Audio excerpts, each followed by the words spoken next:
G'day everybody, welcome back. We left last episode as we arrived at Winton and the free camp Waterhole. We're going to be here for 3 nights so we can visit the Australian Age of the Dinosaurs and the Stampede at Lark Quarry. One try! That's really good. You went from not being able to get up to getting up after a bit of a go, and this time you got up first time. That was easy peasy lemon squeezy. It was, wasn't it? I didn't even use any horsepower No. until I did. Show me how you get out.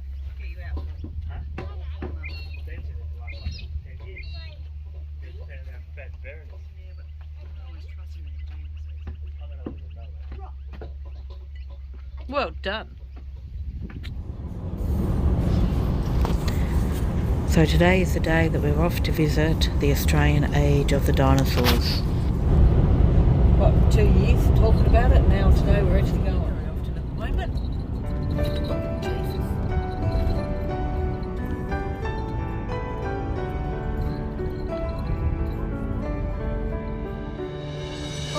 So the hill that we are climbing is actually called a Mesa, which is a flat-topped elevation or hill and known as a jump up.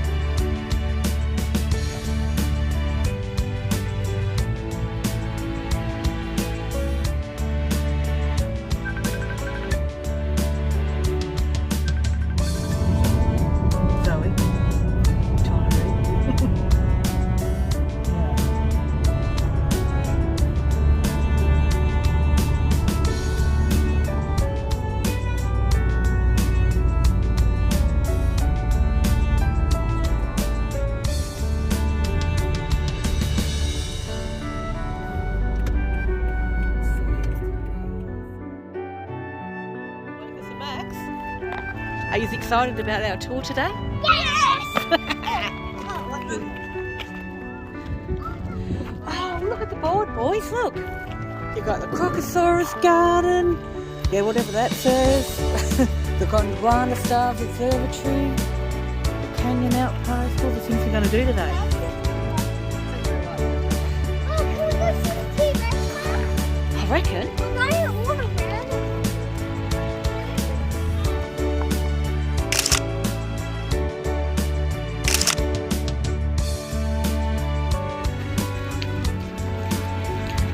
The first part of our tour is at the lab where we find out about how they discovered the first dinosaurs here at Winton, how they look after them, and we get to see some work in progress as well.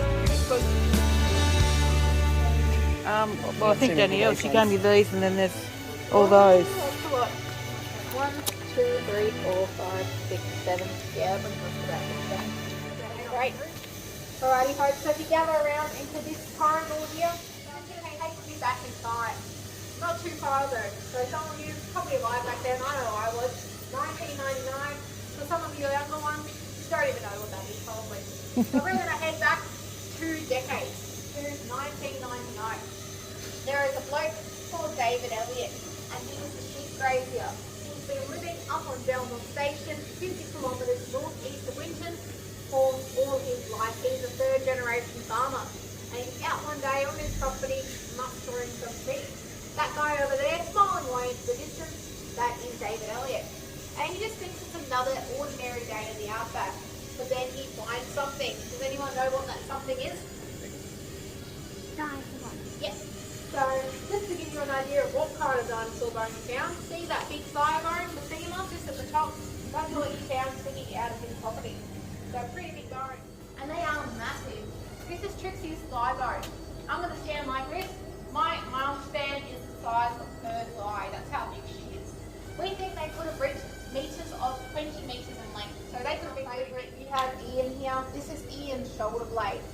Now, you might be wondering why I'm pointing out this one more than the others. And that's because it's actually been squashed. It's very flat. So your dinosaurs, they don't have any moral or ethical dilemmas about stepping on each other once they all duty. So you might be wondering, what on earth is this long thing? I'll give you a clue, it's her neck. So we know Judy is a sauropod dinosaur. She's a long-necked herbivore. Now Judy is really, really special, and I'll tell you why. We found her in 2017 and we started working on her immediately. Now if you were paying close attention to some of those plaster casts at the back, you might have noticed some of them were from 2005, 2006. Judy is so special, she jumped the queue. So we started working on her straight away because she is a significant find. And we have a lot of reasons for this. Number one, she's a subadult or a teenager.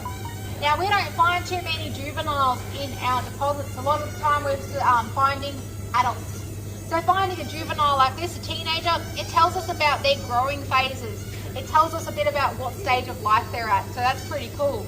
So Judy here would probably have been only 10 to 15 meters long. She's still got some growing room. Unfortunately, her life is cut a little bit short, but that's good for us because now we found her skeleton and it's an Mesa. Basically, it's like Judy decided to plonk herself down on the ground and fall asleep. She is basically in the same position as if she would have been alive. That's pretty amazing.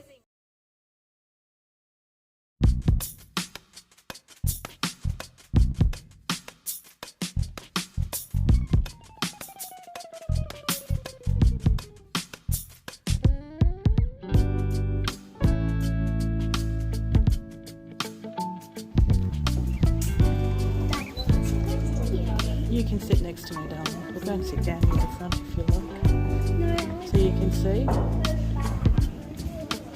No, because then you won't see anything. The second part of the tour is in the collection room where we learn about Banjo, the theropod, and Matilda, the Diamantinosaurus.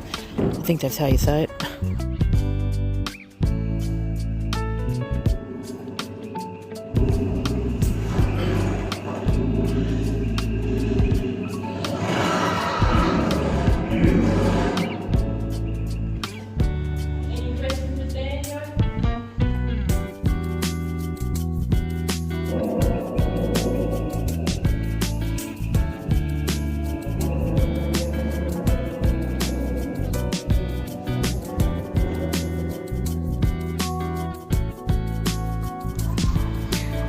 Just waiting for a shuttle bus to take us up to the canyon and the last part of our tour. Lucas, look at all the flies on you. We've got a bad day of flies today, haven't we? You know, we found a thing that said yesterday that Winton must be a really good place because 50 million flies, so it is. Because they will, yeah. The shuttle bus was definitely the highlight of the boys' part of the Australian Dinosaur Tour.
Is that good? Yeah, that's black one. Yeah. Did you enjoy it?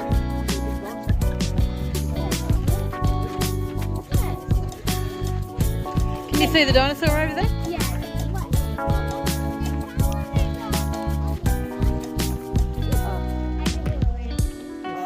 Your tour is going to be made of two parts. First section, you're going to be down the far end as the March of the Titanosaurs, a 54-meter stretch of dinosaur footprints. They are super well preserved, they are super awesome, they are super special. I am very biased in this sort of stuff because the pendulets themselves too, but still, they're really, really cool. Once that one's done, this area is free reign. You are self-guided, you take your time. The last shuttle is at 4:30. You can spend more time at the March of the Titanosaurs, you can wander around some of the other statues, And down the bottom there is Dinosaur Canyon itself. Now that is a number of different exhibits, most of them filled with life-size statues of the dinosaurs, which is very, very cool. It's 400 meters down to the bottom, 400 meters back up to the top. You get to take it at your leisure. So what you're going to do, you're going to head down to the railing and you're going to go left. You're going to follow the path up to the black building, which is the Gondwana Stars Observatory. The guide will meet you there. Otherwise, go forth, enjoy yourselves. I'll be back in a little while. Just be mindful of the stairs. There's 3 sets and they do blend in a little bit. We've had a number of people amazed by the view and forgotten they exist. Otherwise, go and enjoy yourselves. I'll see you later.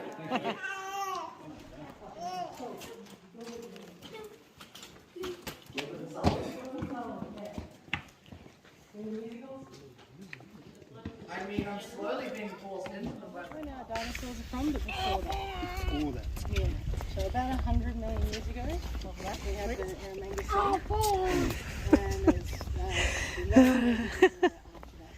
You're funny, Lucas. Get down off there. Around the black building here for a sec. Come back. It's me, I'm your guide. Snuck up behind you.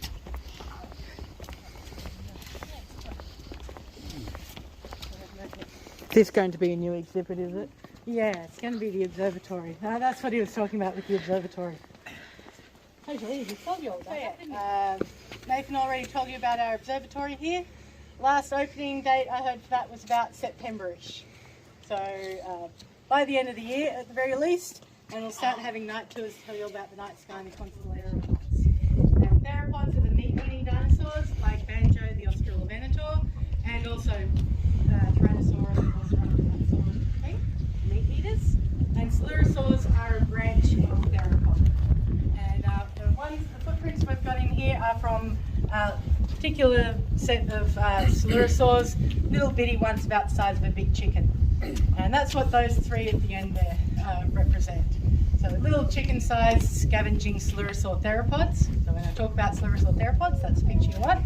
When I talk about 2-legged plant-eating ornithopods, you want that sort of picture in your head. And when I talk about sauropods, those big giants off near the cliff. Just to give you something to visualise when we go in there. And it's very much the real fossil, real footprints that have been brought up here from down on the plains. Different sort of fossil to the ones that you would have seen over in the lab and collection room, which are mostly bones, so the actual body parts of the animals. This is what's known as a trace fossil. And trace fossils are any evidence of past life aside from the body itself. So trace fossils include things like burrows that some animals can dig in the ground, and things called coprolites. Anyone know what a coprolite is? It's fossilised poo. We found some of those. And also things like footprints like we have in here. So different type of fossil, but still very much a real fossil. And so we have to look up. Yep. Wow. Real footprints brought up from down on the plains. And I'll tell you why in a little bit. How did I get brought up in? With great difficulty. Physically. Okay. So they try to dig down. Did we try to what? Dig down in the school. We did. It's a sort of a slab of rock that we're able to lift up for the most part, break it off the layer underneath. So all this rock stretched out in front of us is our fossil track site. When these footprints were put in this rock, it wasn't rock back then, it was nice soft squishy mud. And it was really fine-grained mud that was that sweet spot of the consistency, sort of like a soft plasticine or bread dough, where it was soft enough for the feet of the animals to squish down into it, but firm enough that when the feet lifted out, it was able to hold its shape and hold on to those footprints and the details in them, and even as the footprints got covered up with silt and mud and were eventually fossilised. So a real perfect texture to it. And I'm going to get you to use your imaginations, and looking at our track site, get you to imagine that you were all around this area. We have a lush green temperate forest with conifer trees, cycads, ferns, tree ferns and ginkgos.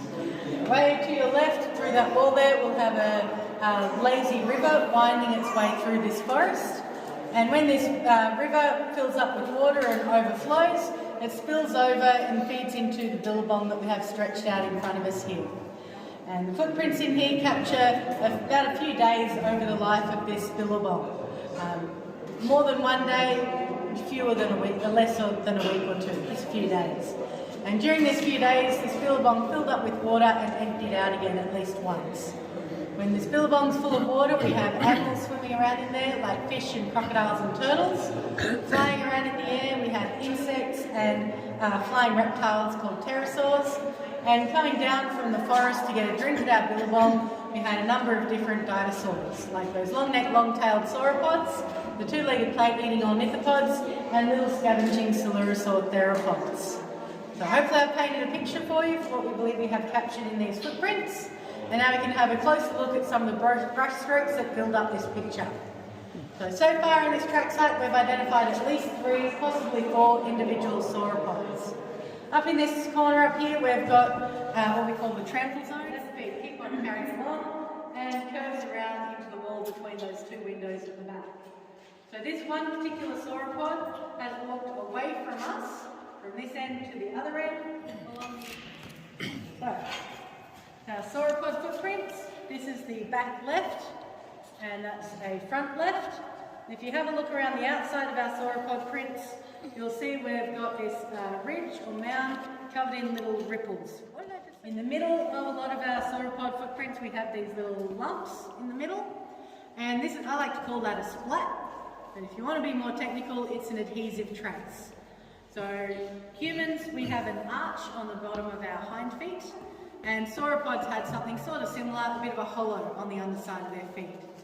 So you can imagine the sauropod foot squishing down into the mud and the mud squishing up. 3 toes with the long one in the middle again, like the ornithopod, but with really sharp toes, pointed toes like where they had claws on those back feet. So what are they called again? Coelurosaur theropods.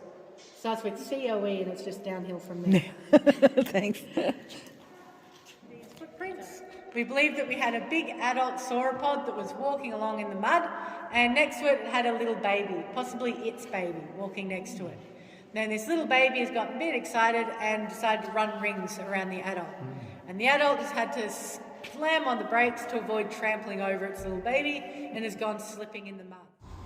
At the end of the tour, you get to wander around the canyon and see the life-size statues of dinosaurs scattered throughout the park.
That's really cool, isn't it? Did you enjoy that, boys?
The kids were given a booklet and some pencils, and they could wander around the canyon finding all the different dinosaurs, and they can inscribe them into their book, which was a lot of fun for them and us grown-ups. The views from Jump Up were absolutely amazing and well worth seeing regardless of the tour, and definitely a highlight for me.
Tour of the Australian Age of Dinosaurs. Well done. Now jump off.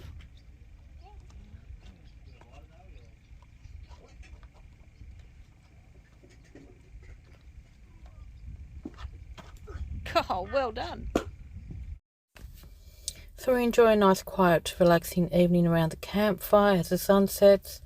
We have an early night and we get up the next morning ready to head about 110 kilometres southwest to the Lark, Quarry Conservation Park. The old cows like to come around every morning to have a drink at the Waterhole and then generally find a nice shaded spot and have a rest for the rest of the day.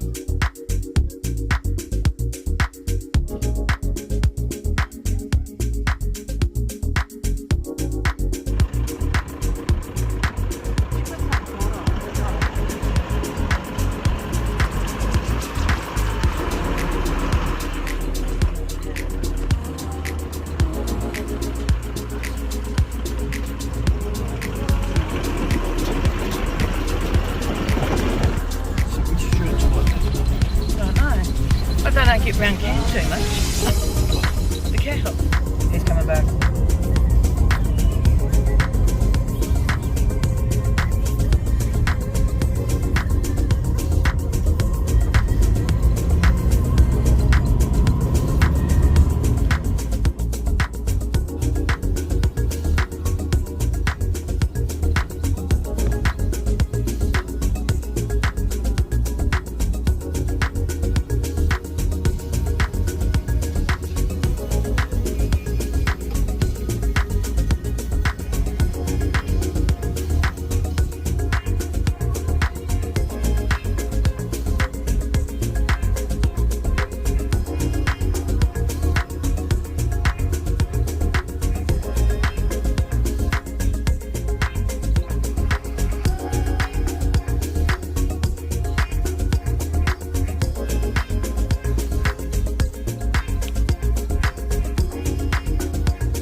So we've just arrived at the Lark Quarry Conservation Park, where we're going to head inside and meet Peter, our guide.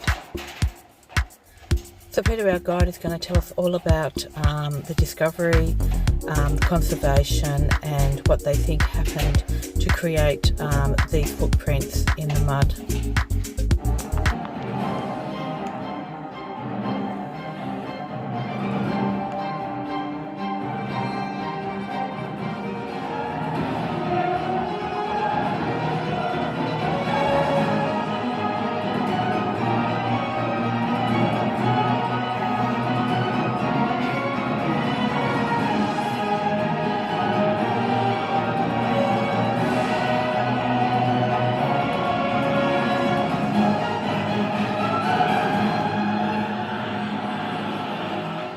first part of the tour here in this little theaterette, we're going to run through a little bit about the discovery of the footprints, their excavation, and then the interpretation of them. So what we think these footprints represent from about 95 to 98 million years ago. So it's just a little. So first up, the discovery of these footprints. That was made by a gentleman called Glenn Seymour.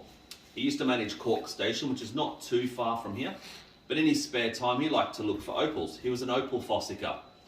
And that's what he was doing in this area here in the early 1960s. And in particular, he was at the next hill over, the one just in front of the car park here that we now do call Seymour Quarry, after Glenn. He was over there, but he wasn't fossicking at the time when he found his first footprint. He was actually taking a break. He pulled up in the shade of a tree, having a cuppa, bit of smoko. But these fossickers don't tend to sit still. They'll keep fidgeting while they're there, even just sitting, taking a break, and they'll be turning over rocks, hoping to strike it rich even while they're not digging. And that's what he did. He turned over a rock that he was sitting next to, and it looked like there was a bird's footprint sticking out of that rock. What he'd actually found was the positive or cast of one of our footprints. So if you can imagine, a footprint normally goes into the ground. If dirt floats over it in water and settles into that footprint, eventually both the footprint and the dirt that settles into it might turn to rock. And eventually, the footprint layer itself sometimes will erode away and disappear. You're left with that infill. That's the positive or the cast. So that's what he found, not the actual footprints themselves.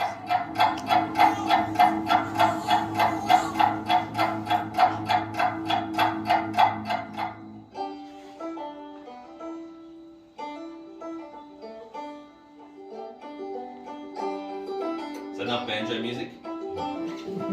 Seems to go for a while for some reason. I might stop it.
First thing I'd like to point out from this photograph though is that these footprints actually look like they're sticking out of the rock. This is a photograph of the footprints you will see in here, the actual footprints. It's an optical illusion. You see it in photographs sometimes from the right angle in the right light. They look like they're popping out. You might even see it in some of your photos. The track maker is an ornithopod. This is your two-legged plant-eating dinosaurs.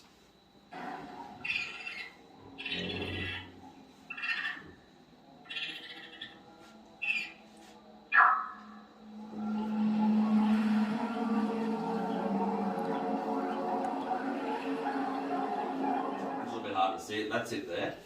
Again, we've got three toes. We've got a small toe in close, we've got a bigger middle toe, and then we've got this other smaller toe sticking out the side. So as I said, it's not as evenly spaced with these toes. Also, the front of the toe, it's nice and rounded, so they don't have that sharp claw of our smaller carnivorous dinosaur.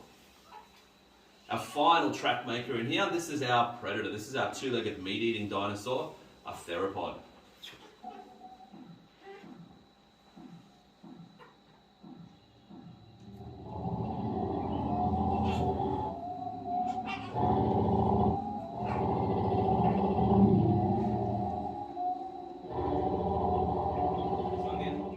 toes. 1, 2, and 3, and that's the back of the foot, that's the heel down here. We can get an idea of how much bigger he is than some of these smaller dinosaurs that were involved in the stampede by looking at the footprints around his. So on the left-hand side, that there is one of our larger ornithopods. That would be a two-legged plant eater, about the size of an emu. So that's one of the bigger dinosaurs involved in the stampede. Then of course we've got lots of little smaller coelurosaur footprints scattered all around his as well. So he's quite a bit bigger than them. They would have potentially made a nice dinner for this larger dinosaur. Okay, so we've set the scene, we've met our track makers. Now we have an animation here that runs through the whole stampede scenario.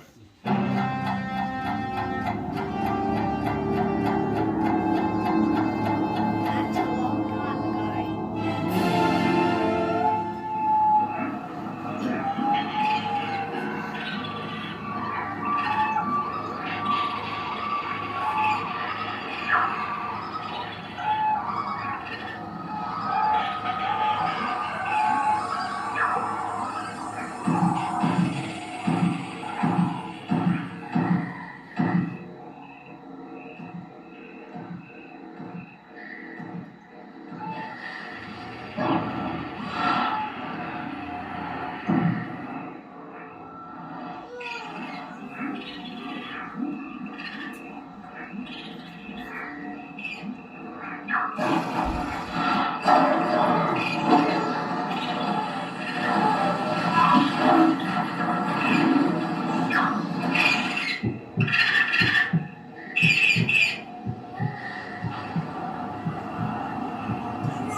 To the left, and that's why we've got the mud pushed up on that side.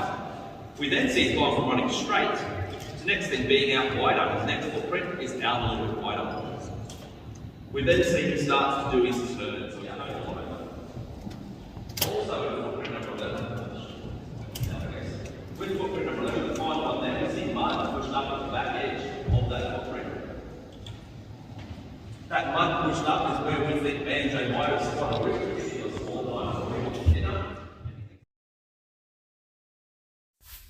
After our tour, we take a fantastic walk around this amazing landscape that was formed millions and millions of years ago, and also known as the jump up. To run around here.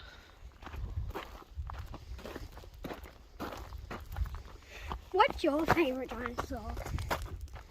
Mum. I like the big ones with the long necks. Yeah. You do all the time, don't you, darling? Do what? Do as you're told. Yeah. So this here would be good for the slinky. Someone's going up the slinky. Dad, did we go down that hill? Oh, that was bad.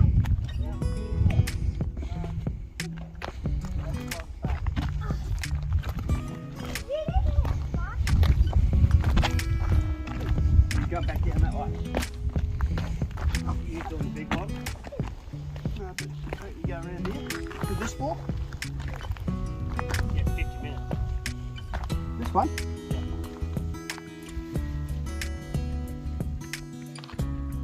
Don't touch that. 3.5k. Big pardon? 3.5 kilometres. Yeah, that's that one. That one. That one. Yeah, that's the one.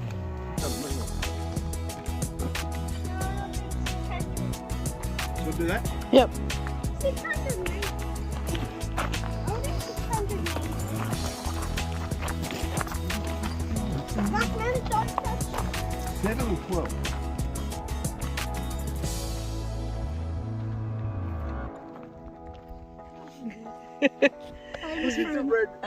Look at the red rocks, Mum. The red rocks are beautiful, aren't they? Yes, they are. Spectacular. when this used to be a great, big, beautiful forest. But then some now they just chop some. Yeah, remember the meteors and stuff they talked about? Yeah, it used to be connected, and this has slowly come north, but it used to be all the way down south where we are. It used to be like. So where Tasmania sits today is where we are here at Winton. It used to sit. It's good.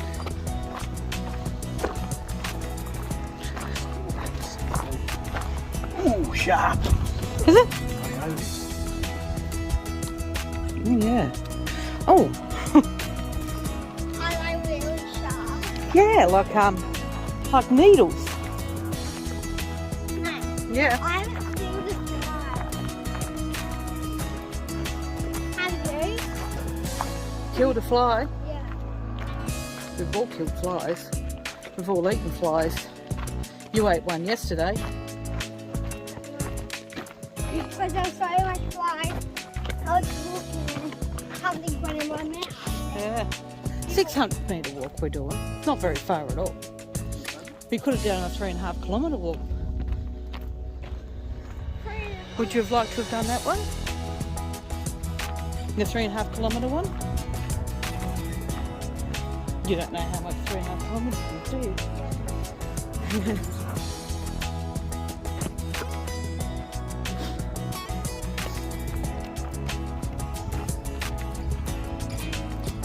I don't like it when 5 blocks nose work isn't 2 blocks. Yeah. It's not very pleasant, is it? Yeah.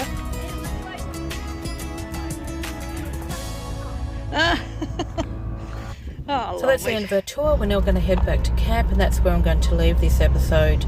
Next time you'll see that I get a surprise for my birthday. We do go back to camp. The following morning we're going to say goodbye. Peter and I are going to head west to see the Min Min lights. Ben, Danielle and the kids, they're going to head north towards Winton and Richmond to finish the dinosaur trail. Until then, thanks for watching.